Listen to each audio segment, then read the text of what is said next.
So what we have here is probably one of the most iconic weapons platforms that's still around now and ever has been. This is a WE copy of the Heckler & Koch Mp5.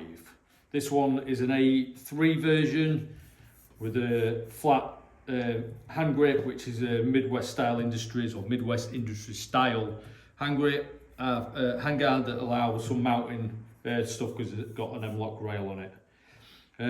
This version trigger group has got the safe single shot, 3-round burst and fully automatic, as it will do on the real one. They function all as they do, extremely cool. So the A3 version's got folding stock or sliding stock that goes on there, makes the weapon quite compact. You can still fire it like that if you really want to, like this, whatever, or with it out. It is in positions as well, so when you pull it out, it's got a couple of different positions. So if you're a little bit smaller or you want it closer, you can do that. Generally do it all the way out, got a lot more control over it as it is like that. So going forward, magazine release catches underneath there, similar to the AKs. When you grab and pull it forward, it's quite easy to get out.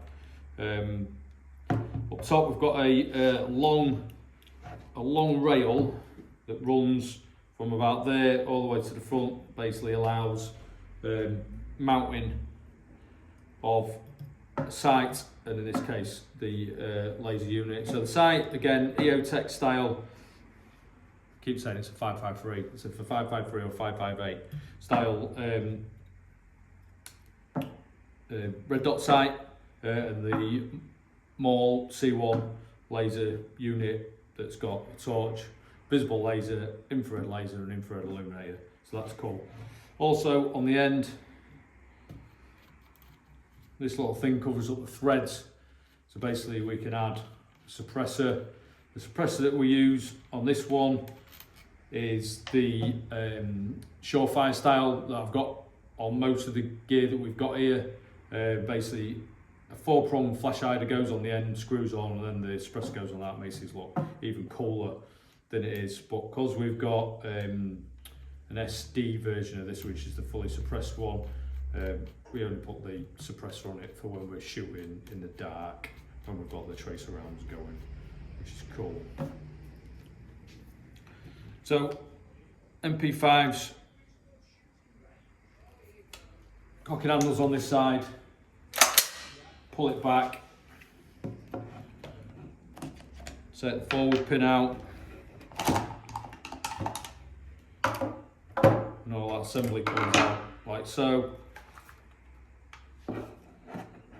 We shall pull on the cocking lever and the bolt comes out, use the other pin, we'll push the forward pin out to take down the lower receiver.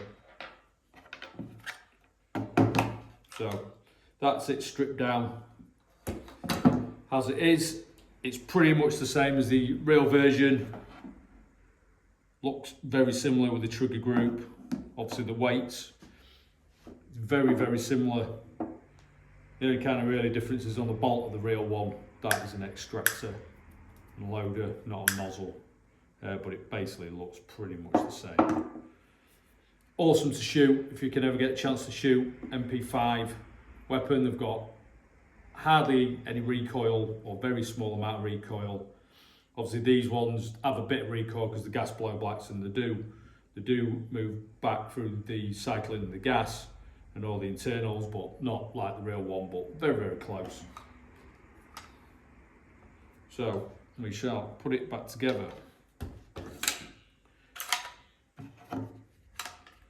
So, lower receiver,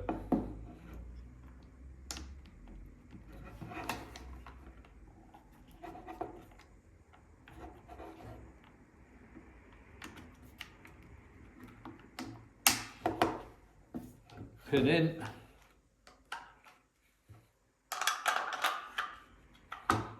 bolt, guide rod,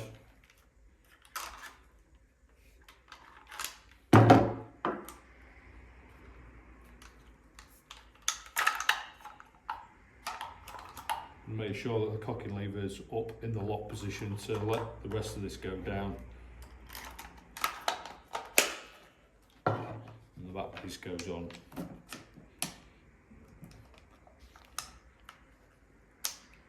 And the pin back through. You can see now that the breech area where the ejection port is opened up because the cocking lever is locked back like that.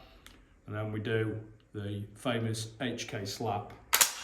Let the working parts go forward. We'll cycle it, make sure it works and everything's back in as it should. Put it on fire, fire it off, put it back on safe.